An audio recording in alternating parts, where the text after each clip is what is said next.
لیکن میں عرض کر رہا تھا کہ سیدنا عمر فاروق رضی اللہ تعالیٰ عنہ بیت المقدس کے اندر داخل ہوئے. بیت المقدس میں بیت اللحم پر سب سے بڑے گرجا کے اندر گئے. وہاں کے پادری نے نماز کا وقت ہو گیا، ان سے کہا کہ آپ یہاں نماز ادا کر لیجئے، یہ تو صاف ستھری جگہ ہے، آپ نماز پڑھ سکتے ہیں. لیکن یاد رکھیے گا یہ بھی تاریخ کا حصہ ہے. سیدنا عمر فاروق رضی اللہ تعالیٰ عنہ نے کہا میں یہاں نماز نہیں پڑھوں گا، اس لیے کہ میں نے اگر یہاں پر نماز پڑھی تو مسلمان اس جگہ پر مسجد بنا لیں گے، گرجا کو ڈھا دیں گے. یہ احترام تھا کہ نہ یہودیوں کے معبد کو تباہ کیا گیا، نہ عیسائیوں کے گرجا کو تباہ کیا گیا، نہ کسی اور کے عبادت گاہ کو تباہ کیا گیا. لیکن میرے بھائیوں، یہ عجب بات ہے کہ نبی اکرم صلی اللہ علیہ وآلہ وسلم کو مسجد حرام میں نماز نہ ادا کرنے دی جاتی تھی. وہاں پر اگر آپ نماز ادا کرتے تو آپ کی پیٹھ کے اوپر اوجھڑی ڈالی جاتی تھی، آپ کے گلے میں چادر ڈال کر بل دیے جاتے تھے. اللہ تعالیٰ ارشاد فرما رہا ہے اس شخص سے بڑھ کر ظالم کون ہوگا جو اللہ کے معبدوں میں اس کے نام کی یاد سے روکے اور ان کی ویرانی کے درپے ہو. مسلمانوں نے احترام کیا اور احترام کرنا چاہیے. آج بھی اگر پاکستان کے اندر کوئی چرچ موجود ہے، کوئی کسی دوسرے کی عبادت گاہ موجود ہے، الحمدللہ مسلمان اسے تباہ نہیں کرتے، اس کا احترام کرتے ہیں. ایسے لوگ اس قابل ہیں کہ ان عبادت گاہوں میں قدم نہ رکھیں، اور اگر وہاں جائیں بھی تو ڈرتے ہوئے جائیں.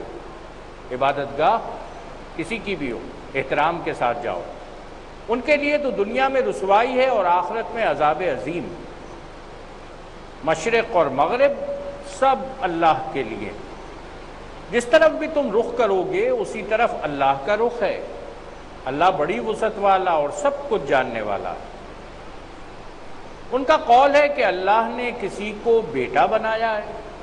اللہ تعالیٰ پاک ہے ان باتوں سے. اصل حقیقت یہ ہے کہ زمین اور آسمان کی تمام موجودات اس کی ملک ہیں، سب کے سب اس کے مطیع فرمان. میرے بھائیوں، ذرا میں یہاں پر یہ گزارش کروں، بیٹا، اولاد، یہ ضرورت اس کو ہوتی ہے کہ جس کی ملکیت سب کچھ نہیں ہوتا، سب اس کے تابع فرمان نہیں ہوتے. اس لیے کہ یہ اولاد کل کا ایک جز ہوتی ہے اور ہر کل اپنے جز کے اوپر انحصار کرتا ہے. باپ بیٹے پر انحصار کرتا ہے، بیٹا باپ پہ انحصار کرتا ہے. اللہ تعالیٰ غنی ہے، اس کو کسی چیز کی مدد کی ضرورت نہیں ہے.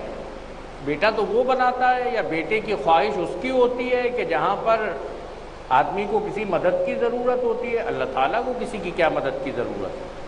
زمین اور آسمان کی تمام موجودات اس کی ملک ہیں، وہ اس کا مالک ہے اور سب کے سب اس کے مطیع فرمان.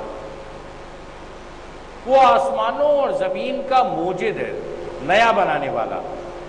جس بات کا فیصلہ کرتا ہے اس کے لیے بس یہ حکم دیتا ہے کن، ہو جا، فیکون، اور وہ ہو جاتی ہے. نادان کہتے ہیں کہ اللہ خود ہم سے بات کیوں نہیں کرتا یا کوئی نشانی ہمارے پاس کیوں نہیں آتی. ایسی ہی باتیں ان سے پہلے لوگ بھی کیا کرتے تھے. ان سب اگلے پچھلے گمراہوں کی ذہنیتیں ایک جیسی. یقین لانے والوں کے لیے تو ہم نشانیاں صاف صاف نمایاں کر چکے ہیں. اس سے بڑھ کر نشانی کیا ہوگی کہ ہم نے تم کو علم حق کے ساتھ خوشخبری دینے والا اور ڈرانے والا بنا کر بھیجا. یہ نبی اکرم صلی اللہ علیہ وآلہ وسلم کا نام بھی ہے، ان کی صفت بھی ہے. وہ بشیر بھی ہیں اور نذیر بھی ہیں. بشیر خوشخبری دینے والا، نذیر ڈرانے والا. اب جو لوگ جہنم سے رشتہ جوڑ چکے ہیں ان کی طرف سے تم ذمہ دار و جواب دہ نہیں ہو. یہودی اور عیسائی تم سے ہرگز راضی نہ ہوں گے جب تک تم ان کے طریقے پر نہ چلنے لگو. صاف کہہ دو کہ راستہ بس وہی ہے جو اللہ نے بتایا ہے.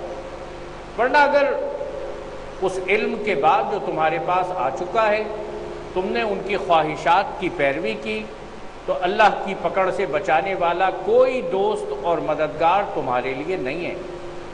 اللہ کی پکڑ سے کوئی نہیں بچا سکتا۔ ان بطش ربک لشدید، بے شک اس کی پکڑ بہت شدید۔ اللہ تعالی ہم سب کو محفوظ فرمائے۔ جن لوگوں کو ہم نے کتاب دی ہے وہ اسے اس طرح پڑھتے ہیں جیسا کہ پڑھنے کا حق ہے۔ کتاب کی تلاوت کا مطلب یہ ہے کہ اس کو اچھی طرح سے پڑھا جائے، ٹھہر کر پڑھا جائے، اسے پڑھا جائے تو بالکل اس طرح پڑھا جائے جیسے اللہ رب العالمین کلام کر رہا ہے۔ سیدنا علی کرم اللہ وجہ نے ارشاد فرمایا کہ جب میرا جی چاہتا ہے کہ میرا رب مجھ سے ہم کلام ہو تو میں قرآن مجید پڑھتا ہوں، اور جب میرا جی چاہتا ہے کہ میں اپنے رب سے ہم کلام ہوں تو میں نماز پڑھتا ہوں۔ یہ قرآن مجید پڑھنا یہ اللہ رب العالمین کا کلام پڑھنا ہے، اس کا کلام سننا ہے۔ جب پڑھا جائے تو اس طرح پڑھا جائے کہ ادب بھی ہو، احترام بھی ہو، باوضو بھی ہو، اور ٹھہر کر پڑھا جائے۔ ورتل القرآن ترتیلا، جلدی جلدی نہیں، اور اس کو سمجھنے کی بھی کوشش کی جائے، اس پر عمل بھی کیا جائے، اس کی روشنی کو دنیا میں پھیلانے کی کوشش کی جائے۔ قرآن مجید کی دعوت لے کر اٹھو، ساری دنیا میں چھا جاؤ۔ اس طرح پڑھتے ہیں جیسا کہ پڑھنے کا حق ہے، وہ اس پر سچے دل سے ایمان لاتے ہیں، اور جو اس کے ساتھ کفر کا رویہ اختیار کریں وہی اصل میں نقصان اٹھانے والے ہیں۔ سیدنا حضرت عمر فاروق رضی اللہ تعالیٰ عنہ سے روایت، فرمایا نبی اکرم صلی اللہ علیہ وآلہ وسلم نے، اللہ تعالیٰ اس کتاب کی بدولت اس دنیا میں بہت ساری قوموں کو عزت دے گا، اور اس کتاب کی وجہ سے اللہ تعالیٰ اس دنیا میں بہت ساری قوموں کو ذلیل اور رسوا کر دے گا۔ آسان سادہ سی بات ہے، سمجھ میں آنے والی ہے۔ جو قرآن مجید کو عزت دے گا اللہ تعالیٰ اسے عزت دے گا۔ جو اسے پڑھے گا، جو اسے سمجھے گا، جو اس پر عمل کرے گا، جو اس کے نور، روشنی، آیات کو دنیا میں پھیلائے گا، اللہ تعالیٰ اس کا اقبال بلند فرمائے گا، اس کا مرتبہ بلند فرمائے گا، اسے عزت دے گا، اسے روز آخرت جنت عطا فرمائے گا۔ اور جو اسے بھول جائے گا، اسے پس پشت ڈالے گا، اسے فراموش کر دے گا، جو اسے فراموش کرے گا اللہ تعالیٰ اسے فراموش کر دے گا، جو اسے پس پشت ڈالے گا اللہ تعالیٰ اسے راندہ درگاہ بنا دے گا۔ علامہ اقبال نے اس بات کو سمجھایا ہے، وہ زمانے میں معزز تھے مسلمان ہو کر، اور ہم خوار ہوئے تارک قرآن ہو کر۔ یہی قرآن صحابہ اکرام رضوان اللہ علیہم اجمعین پڑھتے تھے، ایک بڑی تبدیلی برپا کرتے تھے، اور یہی قرآن ہم پڑھا کرتے ہیں، تبدیلی برپا نہیں ہوتی۔ اس لیے برپا نہیں ہوتی کہ ہمارے ایمان میں بھی کمی ہے، ہمارے عمل میں بھی کمی ہے۔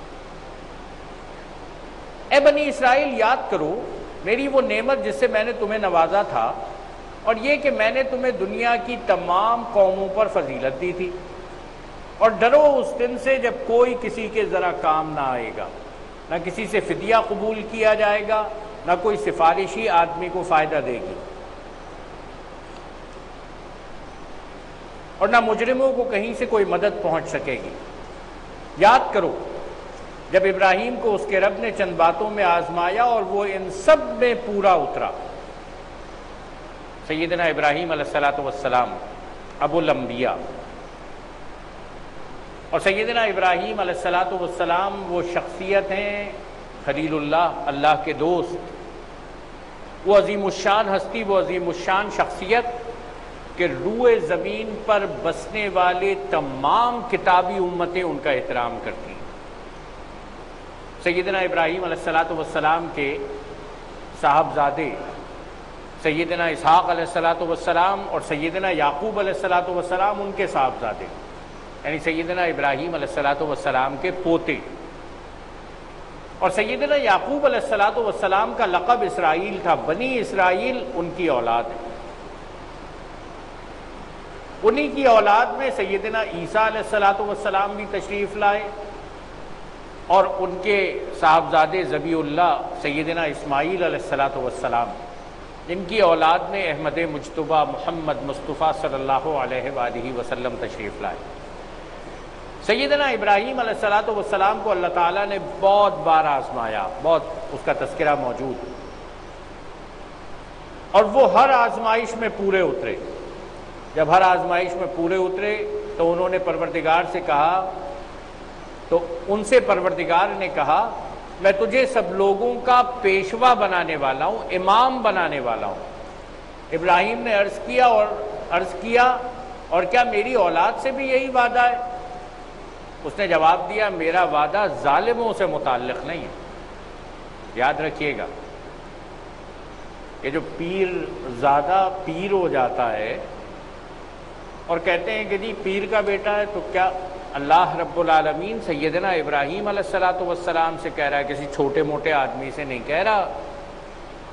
انسانی تاریخ کے اندر سب سے بڑی قربانی اور سب سے بڑی آزمائش کے اندر پورا اترنے والا، اس سے کہہ رہا ہے کہ تیرے بچوں میں سے جو میری بندگی کریں گے ان کے ساتھ تو وعدہ ہے، جو انکار کر دیں گے، جو ظالموں کے اندر شامل ہو جائیں گے، ان سے کوئی وعدہ نہیں۔ میرا وعدہ ظالموں سے متعلق نہیں ہے۔